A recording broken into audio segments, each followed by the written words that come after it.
Audio Jungle.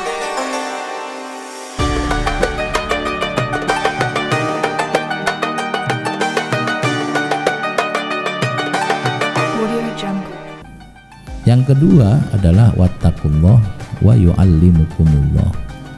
Bertakwalah kamu dan kamu akan dibikin pinter. Nah, yang ini yang perlu kita tanamkan, Pak. Perlu kita biasakan untuk anak-anak kita supaya nanti dia menjadi orang pinter yang baik, bukan sekedar pinter saja. Nah, nanti dari sisi aksiologinya, untuk apa ilmu itu? Nah, ilmu itu bukan sekedar dipelajari menjadikan orang pintar, tetapi dipelajari supaya orang memberikan manfaat nih. Maka konsep ekonomi yang umum adalah dengan modal sekecil-kecilnya mendapatkan keuntungan sebesar-besarnya. Itu kalau konsep umum, dengan modal sekecil-kecilnya mendapat keuntungan sebesar-besarnya. Tetapi kalau ekonomi yang dipelajari dengan tazkiyah, konsepnya berbeda. Dengan modal sekecil-kecilnya memberi manfaat sebesar-besarnya. Belajar ekonomi itu bukan sekedar menjadi kaya, tetapi menjadi kaya dan bermanfaat untuk orang lain. Nah, kayak gini yang kita butuhkan, Pak. Karena tadi selama dia belajar diminta untuk tazkiyah, diminta bertakwa, maka hasilnya orang pintar yang bertakwa. Nah, ketika dia bertakwa pasti banyak kebaikan. Maka konsep ekonomi populer diubah. Yang awalnya dengan modal sekecil-kecilnya memperoleh keuntungan sebesar-besarnya, menjadi dengan modal sekecil-kecilnya memberi manfaat sebesar-besarnya.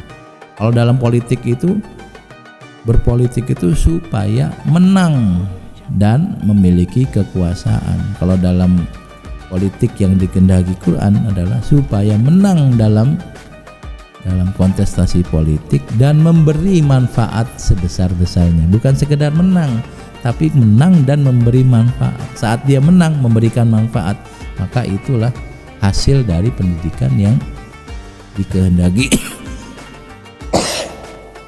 Al-Quran.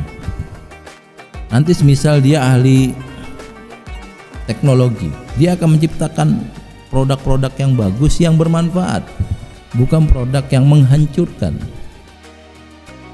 Nanti dia akan dapati ini, temuan ini kalau dibikin seperti ini akan menjadi manfaat, tapi kalau dibikin ini akan menjadi senjata yang mematikan. Nah, yang membuat dia akan menciptakan temuan-temuan bermanfaat adalah tazkiyahnya tadi itu. Karena nanti ada orang yang berpikir, yang penting mas saya mah berhasil, sukses gitu.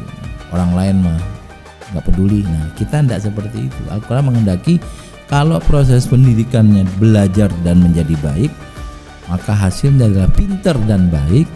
Nah, bukan sekedar dia akan mendapat manfaat untuk dirinya, tapi memberikan manfaat juga untuk orang lain. Maka saya ulang lagi bahwa mencari ilmu dalam perspektif Al-Quran itu caranya ada dua. Pertama dengan membaca, dengan belajar. Yang kedua dengan bertakwa.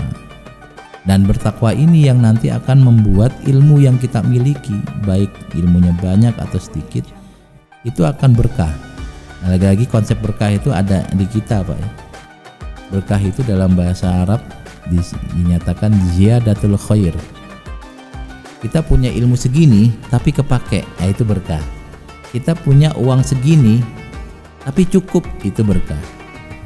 Karena nanti ada orang yang uangnya banyak habis untuk yang tidak manfaat. Nah, berarti kita bilang kurang berkah. Nah, kita masih punya konsep berkah. Dalam ilmu pun demikian. Yang kita punya segini tapi bisa dimanfaatkan orang lain, itu yang berkah.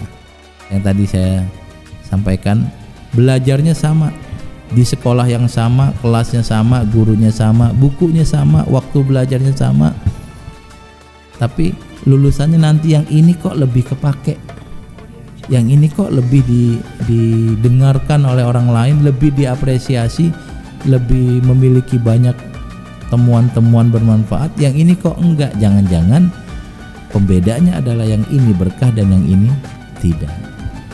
Tentu saja berkah itu enggak bisa diukur, Pak. Berkah itu apa yang Allah kasih. Bisa jadi Allah kasih ke kita banyak atau sedikit. Jadi kita nggak bisa ngukur, nggak bisa yang nentuin, karena berkah itu bonus. Yang bisa kita kerjakan adalah mengikhtiarkan belajar, lalu melakukan kebaikan-kebaikan ketakwaan selama belajar. Nah, mudah-mudahan ilmunya berkah, yang diberikan Allah segini tapi bermanfaat buat kita dan orang lain. Nah, itu epistemologi atau cara kita mencari ilmu dalam perspektif Al-Quran. Caranya seperti itu, sehingga nanti hasilnya adalah orang pinter dan baik. Karena orang pinter dan baik, apapun yang dia miliki itu akan memberikan manfaat untuk orang lain. Belajar politik bukan sekedar menang dalam kontestasi, tapi memberi manfaat saat menang. Belajar ekonomi bukan menjadi kaya lalu tidak peduli dengan orang lain, tetapi menjadi kaya dan bermanfaat untuk orang lain.